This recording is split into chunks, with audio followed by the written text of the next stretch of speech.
Hello, it's Mrs. Petrozelli again, and I'm here to explain to you about day 2 of the TTC. On day 2 of the TTC, it'll be very similar as day 1. You will still follow the same rotation. However, this day, a few things will change. On day 2, we will again play Kahoot in the auditorium. We'll play foosball in the gym, but today for outside, instead of kickball, we're going to substitute that with capture the flag.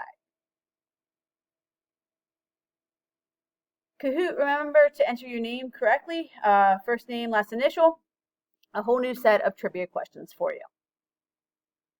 Sit in the same seating area again, and remember to social distance, and remember your device. In the gym, we will play foosball. However, it'll be the students who signed up for day 2.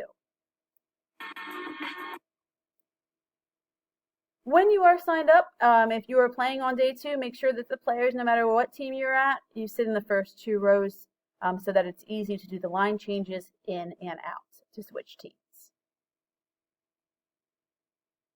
On day 2, we will play capture the flag. Many of you know how to play capture the flag, but some do not. So we're going to watch the video on how to play capture the flag today.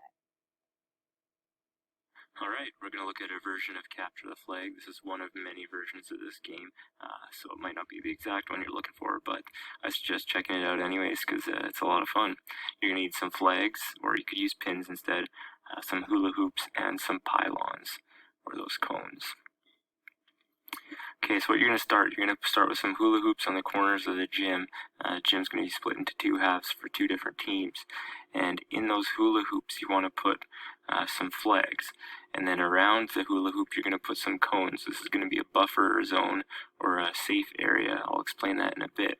So you'll do that to both sides, some flags and some cones. Next thing you're going to do is you're going to put some hula hoops that will act as jails, and again I'll explain that in a bit, and you're going to put those beside the cones along the edge of the gym. And finally you have your teams. You'll split up, you'll make 2 even teams, and now the goal of the game is for the teams to try and capture the flag from the other side. So there are 4 flags in the blue hula hoops, so gray is going to try and grab the ones from the left side, and black's going to grab the ones on the right side. And you're going to try and do this without getting tagged. If you enter the other team's territory, so into their half, you can get tagged. And if you get tagged, you head to jail. We'll take a look in a sec. So we'll see right now, if a gray player can make it into that safe zone inside those cones, he's safe there, can't get tagged. And he can grab a flag if he can make it safely out, so without getting tagged by anybody, and bring it back to his side, then his team has won 1 flag. So far it's 5-3. Now what happens is if a player tries to go and grab a flag but gets tagged, that player must enter jail and stay there until he can get saved. Okay, so a black player tries to get in, got tagged as well. So we have a black player that goes into the jail as well. So both teams have somebody in the jail.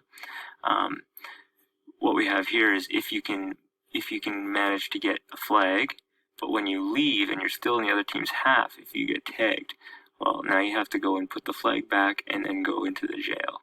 Alright, so even if you have a flag, you've got to make it back to your half without getting tagged. He went in that same jail as the other person. It doesn't matter which hula hoop you go into. They both do the same thing. So you can go to whichever jail. And while that was happening, the black player has gone in and saved his teammate, so made it there without getting tagged, so they both get a free walk back where they can't get tagged. So those are basically the scenarios that can happen in this game. The game lasts until somebody grabs, until one team grabs all the other team's flags and brings them back to their zone. So in this game there would be 8 on one half and 0 on the other. And that's just one version of Capture the Flag.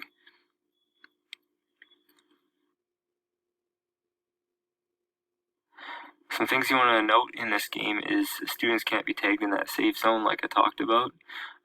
Students can only free 1 person at a time from jail, so they can't go in there and save everybody. If they go to the jail to save somebody, it's only 1 person. And along with that is they can't go and grab a flag and then save a person from jail and then go back to their half. It's only one or the other. If you enjoyed this version of Okay, so that is how we will play Capture the Flag on day 2. Alright, we're going to Again, you'll go to the same field location that you were assigned on day 1. And remember to wear your team t-shirt. All right, good luck. There was a lot of hours put into creating this event for you, so I hope you have a great 2 days of competition. The winner will be announced, the winners will be announced at the end of the day on May 27th. All right, remember, last year only 1 point made the difference between Ocean coming in second place and Fire winning. So remember, every single event counts, to try your best at all of them. Have a good time. Bye-bye.